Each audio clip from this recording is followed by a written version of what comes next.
The use of technology in children and whether it benefits them or negatively affects them is a topic of discussion in the world we live in today. The article, The Messy News About Kids' Screen Time, written in the New York Times, sheds light on whether technology is all bad for children, or maybe there's some sort of middle ground where it can actually benefit children instead of just be all bad. The writer of this article shares an opinion that maybe technology devices aren't all evil for children. She also discusses how the topic is not completely black and white, and maybe it can be beneficial for them without necessarily causing them harm. She also discusses how shaming parents who allow their children access to screen time isn't the best answer. My personal opinion on the topic is similar of the authors.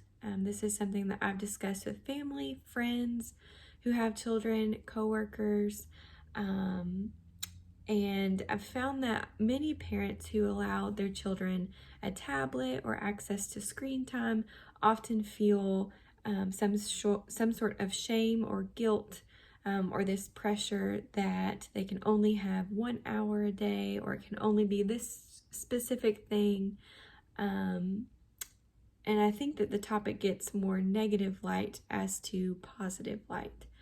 The writer of this article is Shira Ovide, who was previously a reporter at the Wall Street Journal, where she wrote about topics including technology, finance, and media.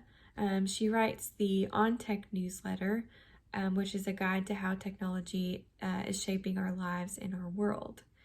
I think given her experience researching and discussing how technology affects our lives and our world makes her have some credibility on the topic.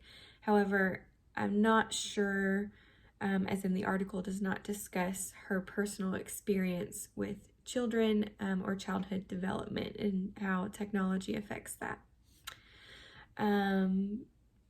She doesn't go in depth on both sides of the issue. However, I think the viewpoint that maybe technology is not all bad for children carries more weight. She makes a comment, so how do we move past the view that screen time is making young people into monsters to a happier middle ground? I think that's a very loud comment as to how she feels about the issue.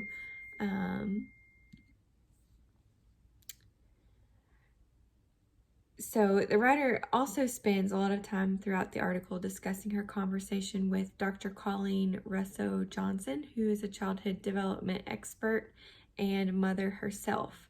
I think she is an appropriate source, as it's mentioned in the article that she co-founded a children's media and technology company. So she would actually benefit from parents believing that screen time is okay. However, she is one of the many voices suggesting that we rethink the view that time with technology is all bad. This helps solidify the authority of the writer, which is part of the CRAP checklist that is mentioned in our lectures, as well as the accuracy, which includes the reliability of the content. I think the story is tailored to reach parents trying to navigate the world of technology and how it impacts their children. It prompts them to think about both sides of the topic and maybe embrace the idea that there can be a healthy middle ground instead of one extreme versus the other. Dr. Russo Johnson states, child development research will never occur at the speed of technology. People will default to fear-based decision-making, so many people will take the approach of, well, if we don't know for certain, then it's bad and we should avoid it. I don't really feel that there are forms of bias, as the writer doesn't benefit from having one opinion versus the other. I think more research on the benefits versus harm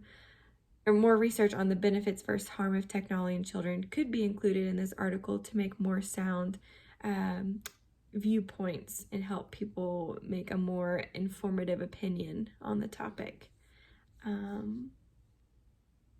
Yeah, so I think that this is something that will continue to be discussed further as we have more years of research on how technology is impacting our children.